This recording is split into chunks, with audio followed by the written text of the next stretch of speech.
Hello મિત્રો, કેમ છે? મજામાં છો ને બધા? હું પણ મજામાં છું. તો આપણે આજે એક ફરાળી રેસીપી લઈને આવ્યા છીએ. આપણે ફરાળીમાં હાલે ને આપણે આવા ઝીણા સાબુદાણા હોય ને એના મોટા સાબુદાણા આપણે બનાવશું. એની માટે આપણે ફરાળ માટે તો એની માટે આવા સાબુદાણા મેં રાત્રે પલાળી દીધા હતા 1 વાટકો. તો પછી અત્યારે જો પલળી ગયા છે.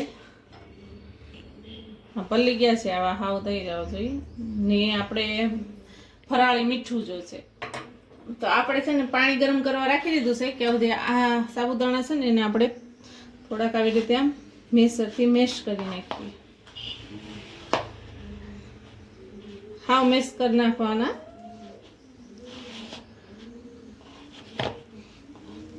આવી રીતે આ વાનગી છે ને તમે ફરાળી સેવડો બનાવવો હોય ને તો આપણે આમ મોટા ફરાળ લાવીએ સાબુદાણા તો એ મળે કે ના મળે તો આપણે આ ઘેરે જ બનાવી નાખીએ. આપણે આવી રીતે આમ એને મિક્સ કરી દેવાના.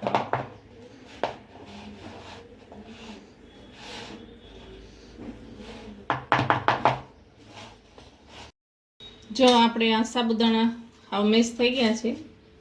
હવે એને ગરમ પાણીમાં નાખી દઈશું. 1 ગ્લાસ પાણીના મૂક્યું છે ગરમ, એ ગરમ પાણીમાં આપણે નાખી દઈશું.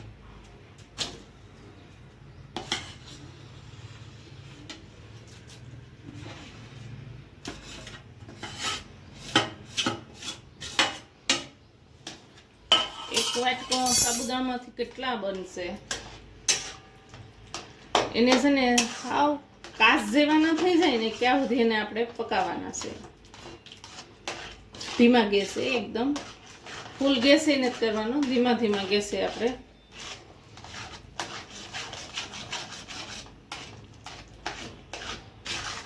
એને થોડીક વાર પકાવશું.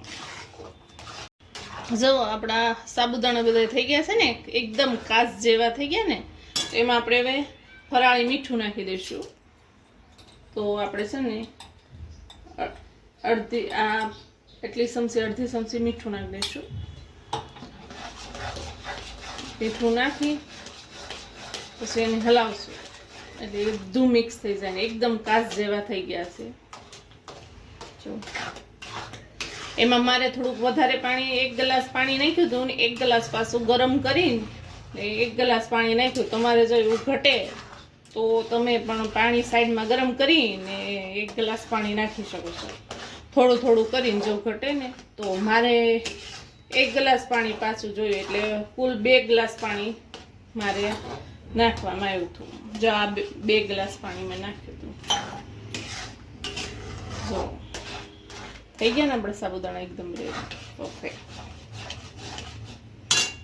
આપણે હવે ગેસ બંધ કરી દઈશું. ને જો તમારી પાસે કોઈ પણ પોલિથીન હોય, આ દૂધની પોલિથીન છે એમાં આપણે નાખી દઈશું. એવી રીતે આમ ગ્લાસમાં નાખી ગરમ હોય ને ક્યાં પાડી દેવાનું. આપણે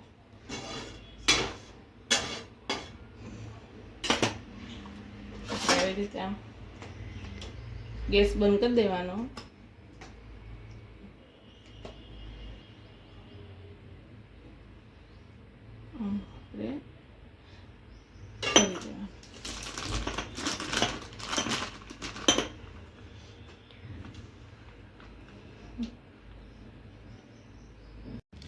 જો આવી રીતે આમ ભરી દીધું છે. હવે આપણે કટ કરી નાખશું.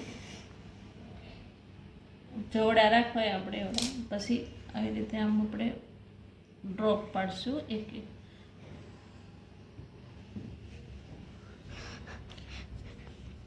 ઝીણા. બહુ મોટા નહીં, બહુ ઝીણા નહીં. જો આવી રીતે આમ પાડી દેવાના.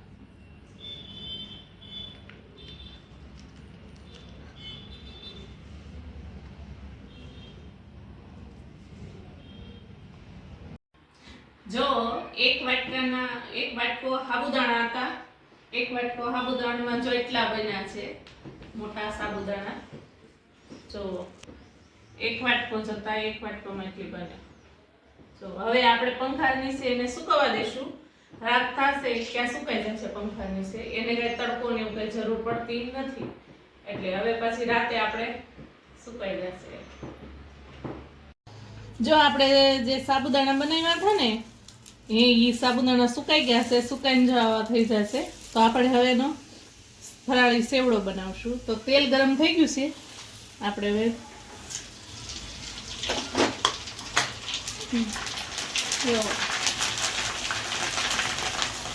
તેલ ગરમ થઈ ગયું, એકદમ ગરમ કરવાનું તેલ ને પછી નાખવાનું. જો કેવો મસ્ત થઈ ગયા. આ આપણે ફરાળી સેવડો બનાવવાનો ને એમાં આપણે ઓલા મોટા સાબુદાણા લાવીએ ને એ ન લાવવા પડે. જો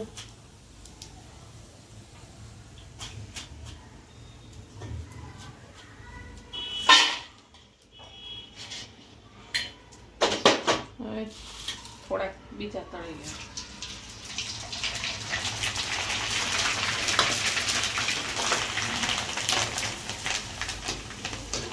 આપણે જે ગળો સેવડો બનાવીએ ને ફરાળી એમાં આ સાબુદાણા સેવડામાં હાલે. એટલે આપણે કાંઈ વ્રત કે રહ્યા હોય વાર તહેવાર પોવા ધોનો એવી રીતે આપણે બટેટાનું સીણ છે એ તળી લેશું. એમાં નાખવા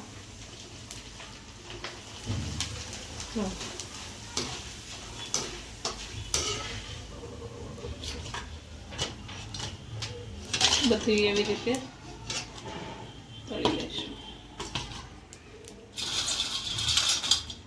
બટેટાનું સીણ તમે ઘરે બનાવી શકો છો. અત્યારે બટેટાની સિઝન છે તો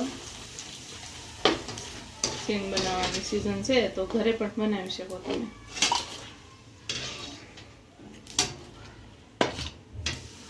ને હવે આ સિંગદાણા લીધા છે એ સિંગદાણા નાખી દઈશું.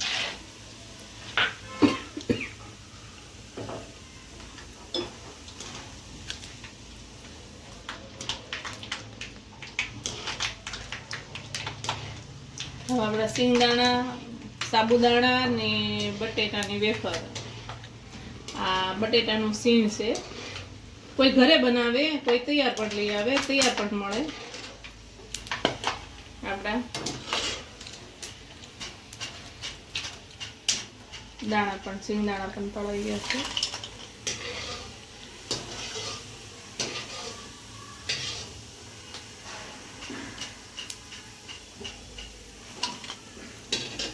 હવે એમાં આપણે નાખવા માટે આ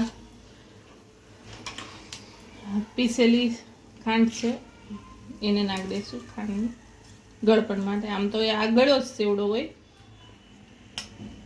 1 ચમચી, અડધી ચમચી કાળા મરીનો પાવડર અડધી ચમચી નાખશું. ચટપટો ટેસ્ટ આપવા માટે થોડો સંચળ પાવડર ને બધું મિક્સ કરી દઈશું. ને જો કેવા મસ્ત સાબુદાણા થઈ ગયા. એ છે ને મસ્ત. જો એક દિવસમાં તો સુકાઈ પણ જાય છે. બધું મિક્સ કરી દઈશું આપણે.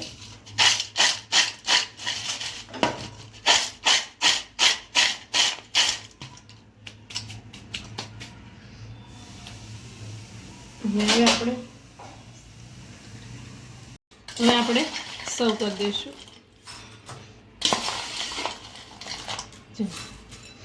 આપણે શું છે ઓલા સાબુદાણા, મોટા સાબુદાણા મળે કે ન મળે પણ તો ઘરે એકવાર ટ્રાય કરજો તમે.